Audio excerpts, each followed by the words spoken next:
I'm Tom Rywick. I'm from Buffalo, New York. I've been going to NSA, I think, since 1999, but I don't go every year. I've been to 4 or 5 of those and to one international stereographic union.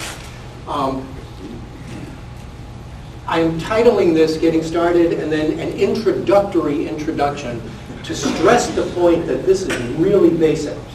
A friend of mine, Ken Zwitek, and I developed a version of this to give to local camera clubs in the Buffalo area, to good photographers but people who knew nothing about stereo. And that was our basic point. And then I contacted George to ask if there might be a need for something like this at NSA. I'm skeptical because I know how many people there are that know an awful lot more than I know. But we made the decision that there is a need perhaps for this type of thing.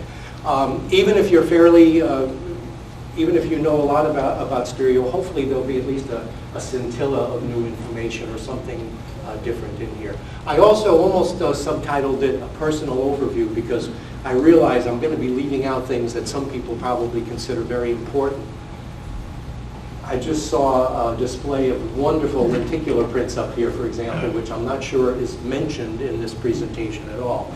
So there are things like that that are, that things go beyond what I'm going to be covering here.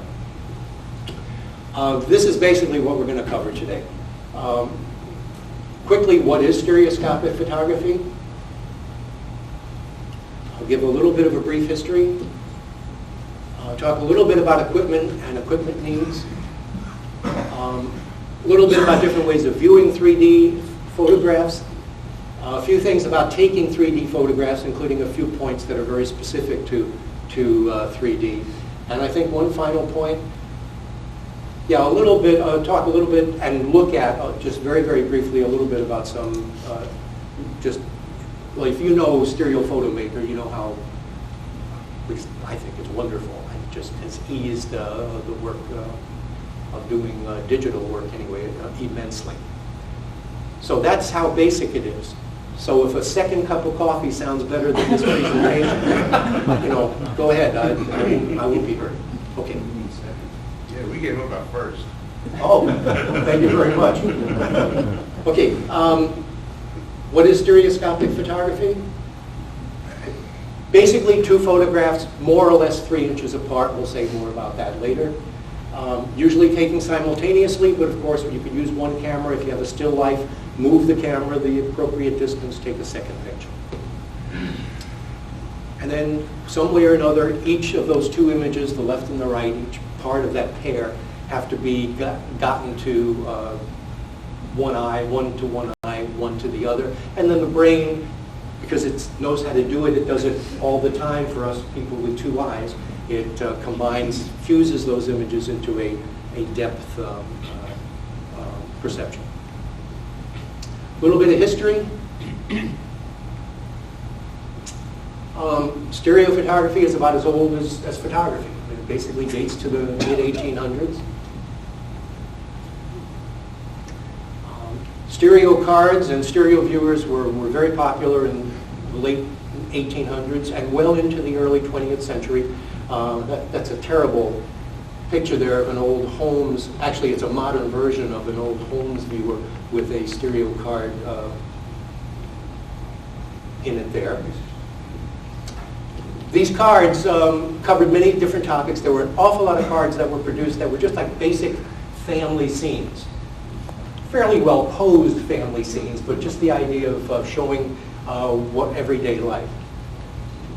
Travel, of course, there were many, many travel cards.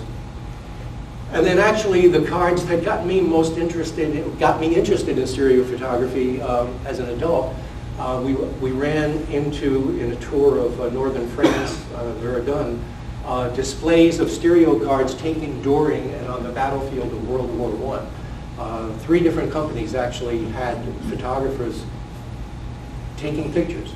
And they just blew me away. And it's basically what got me interested. 1939, ViewMaster was introduced. Here's a 1950s circa viewer, and then this one's a bit more modern. I think I picked that up at NSA in 2003. But most people are familiar with ViewMaster as maybe it might be the first exposure that most people had to stereo. 1950s, stereo was fairly popular. There were movies. We saw Taza, Son of Cochise the other night. Somebody wanted to know how to get a hold of that, and I guess they wanted it because of the 3D effect, but I hope they didn't want it because of the quality of the movie. A lot of the equipment from the 1950s, Realist cameras and so on, are still available. George Themelis will tell you that because he sells and handles and fixes things of that nature. Still available. There'll probably be examples of this at the trade show starting tomorrow. In the 2000s, of course, another revival because of improvements in movie projection, and they really are getting very, very popular. And because now that we've gone digital, there really is this software that greatly eases the process of doing stereo photography. By the way, I'm really focusing here on still photography. Getting into specific things that are very specific to video, I have no idea, to be honest. Okay, John. And before I forget, just to mention, in Meadville, Pennsylvania, which is 150 miles due east. I got out the map and took a look at that. Due east of here, it's about 30 miles south of Erie, Pennsylvania, the Johnson Shaw Stereoscopic Museum. It's a little museum, really interesting and nice people there. They show a lot of the old equipment. They show the stereo view cameras, huge wooden devices that the World War I photographers would lug around on the battlefield. It's absolutely amazing. And lots of cards, so old cards and things of that sort. So it's just something I recommend, and I just threw that in before so that I could remember to mention it. Stereo equipment needs. No special equipment needed. You got a camera, you can take stereo pictures. Actually, there's special equipment here. There's this slide bar that the single camera is on. But basically, take a picture, and if it's a still life, move it a few inches, take a second picture, and you've got your stereo pair. But there are, of course, special cameras, viewers, all kinds of stuff that you can get and spend a lot of money on. This is just one example of a camera from probably the 40s, Bell Plaska. This is the type of thing that is still available. It's a film camera, of course. This is a modern film camera produced in Germany by RBT. Really, I don't know, it's a beautiful machine. It's just big, however. But focusing, aperture, all interconnected mechanically with these links between the two lenses. Zoom also, there's a zoom on there. It's really kind of neat. But we've almost all moved totally beyond film, I suppose. I think this is probably the most common way of taking stereo pictures this day, although last night someone asked how many people have a Fuji W1, and I was amazed at how many hands went up. But a linked pair of cameras on some kind of a slide bar that allows you to separate them further, if you will, with some software put in to allow the cameras to be pretty much perfectly synced so that the exposures are identical. And here's the Fuji W1, which apparently is the only stereo camera out there, stereo digital camera that is out there in the market right now. Okay, viewing stereo pictures. As we said earlier, of course, you've got to get one image to one eye, the other to the other eye. If you're working with separate film images, you can use a hand viewer. Here's a non-illuminated and illuminated with a stereo slide half stuck in just so you can see the slide. You know, either hold it up to the light or press the button, turn the battery on. A lot of, well, I'll move on and say something. This is a projector for polarized projection. This is a bracket dissolver. There are 4 lenses because this projector allows you to have 2 slides in there at the same time, and then you can dissolve from one to the other easily. But it's 2 lenses are being used for any one picture, obviously, because they're in the left and the right parts of the pair. It uses polarized light. There is a filter inside behind each lens, one more or less polarizing the light vertically, the other polarizing the light horizontally, more or less. And then you wear the polarized glasses, not the ones we're going to ask you to use here in a few minutes, to block out the one image to the one eye and the other image to the other eye so that you get a separate image to each eye. If you're working with separate digital images, there is a hand viewer for digital images. I have not, I think this was introduced at NSA last year. I have not seen one. He's here. Oh, He's great, here. good, I'm glad to know that. I don't even know how to pronounce it. Cyclopean. Cyclopean, okay. As in Cyclops? Yeah. Yes. Okay. As I a won- T instead of a G. I wondered about that. So that's available. And the way we're projecting, of course, at Stereo Theater, using two digital projectors with polarizing filters, just polarized projection using those same kinds of polarized glasses you would use with the other projectors that we mentioned. For viewing on-screen pictures and other things, there are various different little handheld viewers. Pokiscope is one of the more common, I think. These things either have lenses of some sort or prisms that help you fuse the images together. I use that if I'm having trouble free viewing, which my eyes don't always seem to work. I will use something like that. Side-by-side prints, another possibility. Here's a modern example of a stereo card, really. There's software that can easily print these out if you've got your left and your right images. Some people use free viewing, just defocus or focus the eyes differently so that you can just fuse the images together. If you can't do that very well, you can use some kind of a viewer. Here's a better picture of an old-fashioned, a modern version of an old-fashioned Holmes who invented a viewer. You can interlace images. There are some computers out there now, and I just read that one of the TV manufacturers, with a TV coming out next year, is going to use interlaced images. The left image or the right, I don't know which one, is put onto the screen on every other line of pixels, starting with the first, and if you've got maybe down to the 1079th.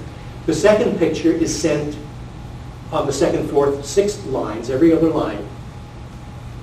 Okay.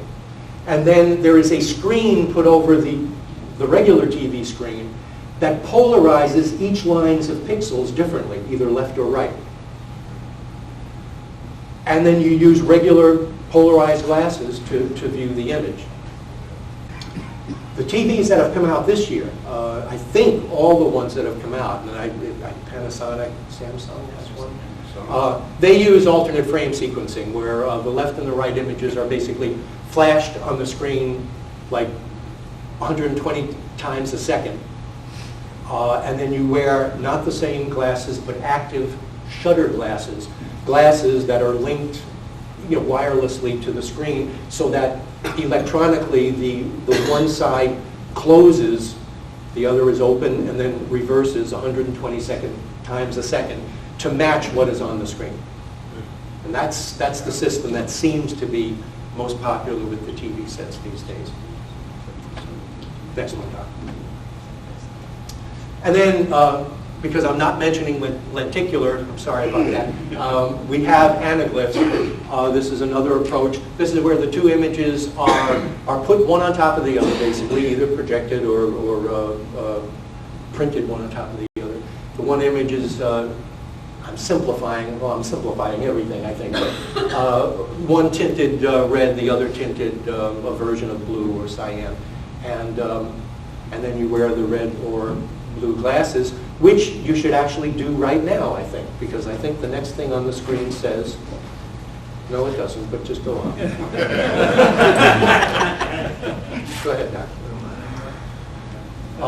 Like I did say that, you can have prints one on top of the other, or you can project them.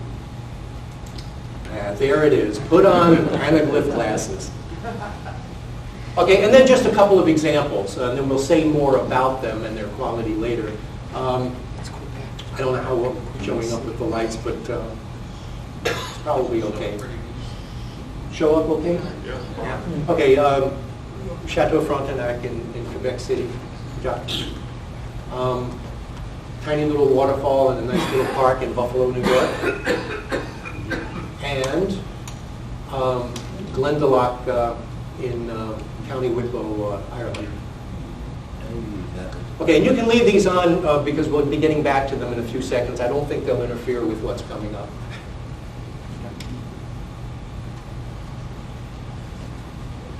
Personal comments, probably, these are about the different viewing techniques. Projected separate images are large, as in the theater, although, of course, if you're doing it, if you have a home system, you're not going to have a screen quite that large, but it's still going to be nice and big.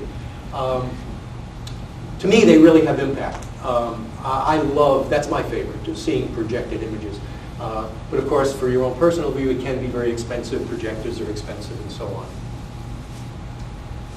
Separate images in hand viewers, this is the preferred mode by a lot of people. I mean, I just have heard people at NSA talking about this, and they just love looking at the slides through a hand viewer. They think it's very, very bright and you know, the clearest way of seeing them. Digital image, very expensive, however. The Cyclopeal is about $700, roughly. It's on sale for this, but yes. Okay, okay. Looking at images on a computer screen, well, you know, they're kind of small and the resolution might not be all that great on the computer screen. Separate side-by-side images, very easy to prepare.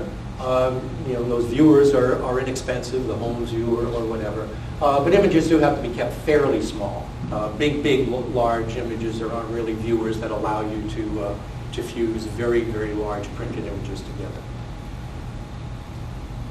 Anaglyphs, very easy to work on, very inexpensive.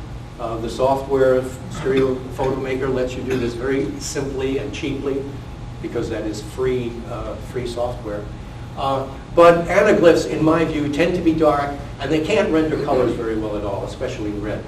I have a presentation on, actually a couple of them, but one on World War I where I show a field of red poppies. And when it comes to the line of the song that accompanies it about the waving fields of red poppies, when you show it anaglyphically, what you've got is a waving field of dark black purple poppies. It just doesn't really work out all that well. The interlaced images, what I hear, and I have not seen this myself, is that the angle of viewing appears to be critical. I read some stuff on the web of people who had an Acer, I think it's Acer 3D computer screen like this. And what they were commenting on is that you've got to be very careful to angle the screen exactly right. And then, of course, if you move your head or something one way or the other, you lose some of the effect. But that's secondhand. I don't have that experience myself. The alternate frame sequencing, shutter glasses are expensive. I think these TVs are coming out and they're giving you one pair of shutter glasses with the TV. So you and your spouse or partner can take turns watching TV, I guess. Or you have to go out and shell up to maybe $150 for a second pair and, you know, send the kids to their room watching old-fashioned TV or whatever. I mean, if you want to get more, it gets expensive. Also, some people have complained about headaches and nausea or whatever from the flashing, but I don't think that's very, very common. Okay? Taking 3D photos. Said earlier, standard lens separation about 3 inches. And this is very rough, and there are mathematical formulas if you want to get real precise. But basically, you take a picture of a scene going out to infinity with a near object roughly 10 to 20 feet away, you'll get a very good stereo picture using the camera with the lenses 3 inches apart. If you have more distant subjects, they require greater separation of the lenses or the camera will be flat. This is an anaglyph taken at Niagara Falls from a couple of hundred yards away from anything in there. And this was taken with my, my dual rig with the lenses 3 inches apart. There's very little stereo effect in there, I think. You won't see very much because everything was basically at infinity and you're just not getting the separation. Go ahead. I guess there might be some things you can do, but if you have like a Fuji or something with the lenses 3 inches apart, there's no way to really separate them anymore. So I guess you're more or less out of luck, or you got to make some other type of way of doing this. If you're using a single camera, just move it further away than 3 inches. Won't exactly work for Niagara Falls because the water tends to move fast. Or if you've got a dual camera rig, use an extension wire to separate them, and that's what I did. I actually went up there I had taken stereo pictures at the falls that looked kind of flat to me, and I said, I gotta get an extension wire, and I did. Went back up to try it out, and took a picture that same day from the same vantage point with the cameras. I think they were 2.5 feet apart. I didn't use any mathematical formula or anything. We just tried about 12 inches apart, 2 feet apart, up to 3 feet apart. And I think there's clearly more depth to this picture. Which one is it? 12 feet, 2 feet? I mean, It's about 2 feet. 2 feet. Yeah. I think. Okay, Karen. Closer subjects require less separation.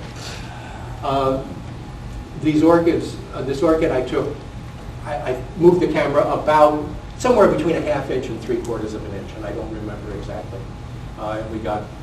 Probably could have used a little bit more depth to it, but clearly there's a depth effect there.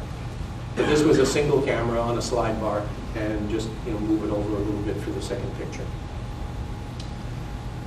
One more anaglyph, and this is the one you're going to hate me for. If there's too much separation, it can be hard to fuse the picture. This is Yulee the gibbon, about 2 feet from the camera lens. That is Buffalo City Hall, several hundred yards away. And if you can look at this picture nice and comfortably and see everything without any problem, you're a better person than I am. There's just too much separation for the gibbon. Some people would actually get headaches trying to fuse everything at the same time here.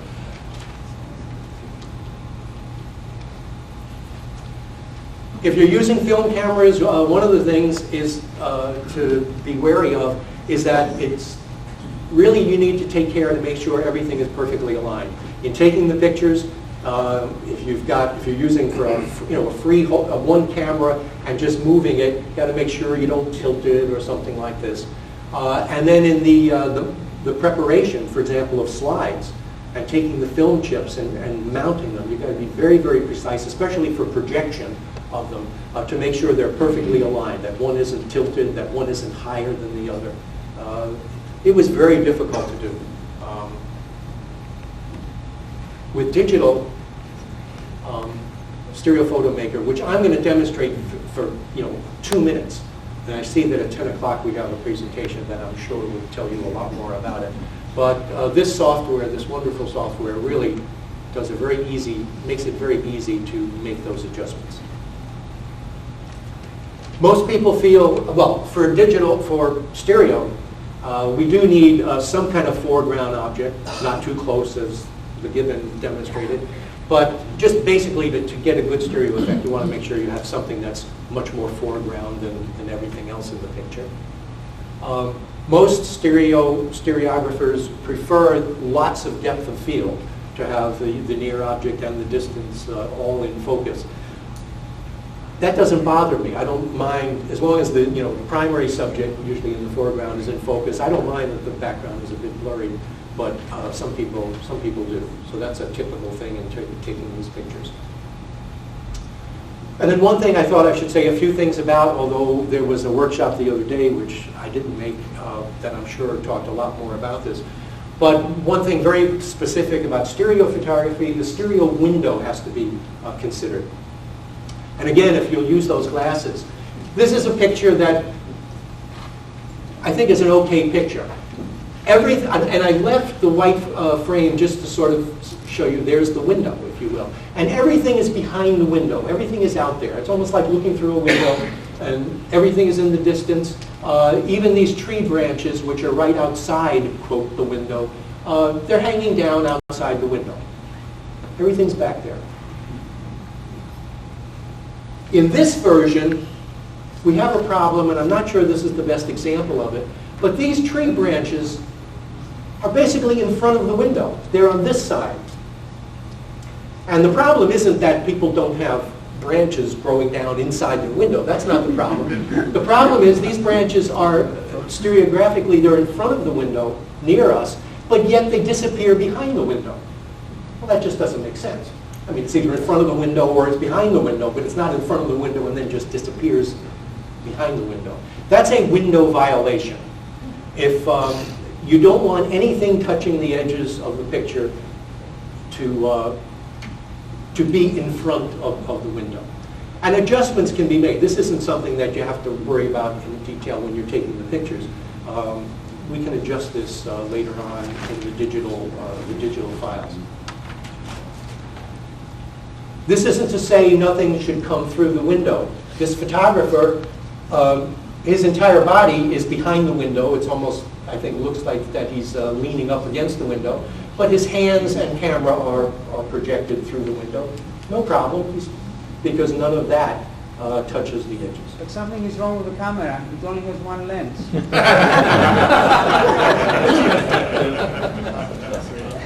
I'm trying to think of a comeback about photography's brain, but okay. Okay, I guess we're finished with the anaglyph classes. Now, just want to take a look at Stereo Photomaker very briefly and just show you a couple of the things that relate to what I said before. I just got to start something here. No, actually, I have to work from here. So you can hear me okay. Okay, and I think I'll leave that small, but this is the basic Stereo Photomaker screen. We can bring in either a stereo picture if we have one, or I'm going to bring in separate left and right images. And I've just got to get to my stick here. And I simply have to find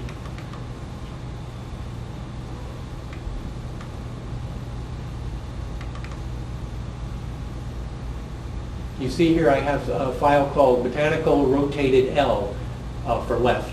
And I'm just going to tell the computer that I want that. And I'm going to say open. And the program is so smart that it looks for the exact same name with an R after it to know it's the right image. And if it doesn't find that, it'll ask you where the right image is. But in this case, I'll just say yes. And it puts side by side the two images. I specifically made sure I had a picture where there was a problem, a rotation problem. You can see the greenhouse on the left is tilted to our right substantially more than the one on the left. If we did view this stereographically, there would be problems viewing it. In fact, if I make this into an anaglyph, I think I will enlarge this. Why not? You can see it a little bit better. There's the anaglyph, and it should be a little problematic viewing this because things just aren't aligned up right. Am I hearing murmurings because it is off kilter? Yeah, you had to put the glasses Oh, I'm sorry. I'm sorry about that. It's morning, it's true. Hard to do these things. But I am going to go over here to a button called Auto Alignment. And we're going to press that button. And if we just press that, we've got the computer doing some work. Did you see it move? Yeah. And it is better. And I don't have, let me put my glasses on. If you wanted, you can now just use arrow keys to make your own minor adjustments of one sort or another.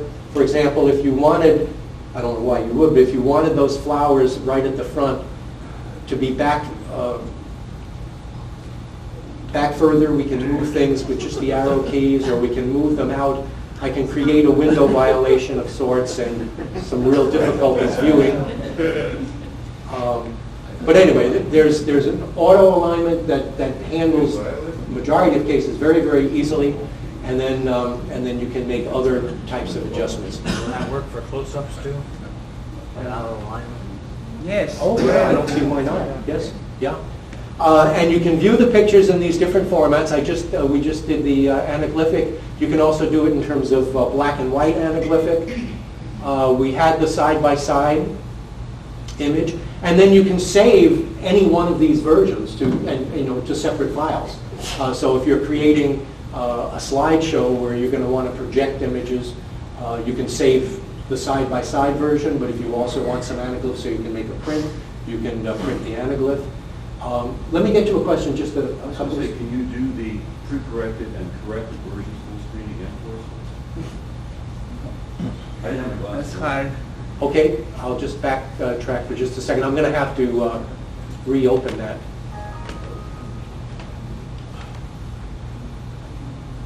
I'll bring in botanical left, and then botanical right. There's the... What did I just press? Help me. Move the arrow over to go back. I just want to get up to That's it. That's a tip one. the end. Did I lose? Okay, there's the, for those who wanted to see that, there's the rotated problematic image, auto-aligned. Takes a few seconds. And the corrector. There is a multi-conversion feature. You can do hundreds, I suppose. I think I've done dozens or up to 50 or 60 at a time. Just give it the instructions you want. How you're reading the images. Are you reading an existing stereo image, or are you reading a left and a right separate image? And then how you want it outputted, either anaglyphic or side-by-side or whatever. But I was just going through the various things here. That we had the black and white anaglyph. This has to do with using shutter glasses. I am not familiar with these all that much. There are systems where you want images one on top of the other, and Stereo Photo Maker will do that for you. I can't read all of these things up here. It's kind of fuzzy. But there's somewhere up here there is also something for doing interlaced. That's one. Press there, Nancy. And I don't know if you can see it, but the two images here are presented here in that interlaced fashion, with the left image on every other line, the other image on every other line. And actually, the laptop you're using is the Acer 3D, so if I give you a pair of glasses, you will see 3D right on the screen. Ah, okay. Oh, okay. You have 100 pair of glasses? No, that screen. I'm sorry, I've got to take a second to look at this because I haven't seen this. Okay. All right, folks. I am basically. Try this. You can see it No, there? you can see it. Just on the screen, right? Yes. Yeah, you folks would have to. I am seeing a stereo image, not perfectly clear, but then again, maybe I need to tilt the screen a little bit, and I'm not going to take the time to do that because we want to make sure there's time for a few questions or comments or whatever. George, were those just regular polarized glasses, or? These are regular polarized glasses. So what do you mean? Circular though? Well, but they can't. Yeah. They're circular? Yes. Circular, okay. Oh, I hadn't read that. Okay. Okay, so that goes to theater videos. Yeah, just for the computer, just for that size. It only works on the monitor. I'm looking for PowerPoint down here. Use the arrow down. It's in the next menu screen because there are too many. There you go. I see.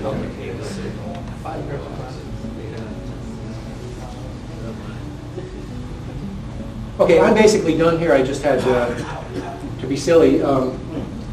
Why do 3D photography?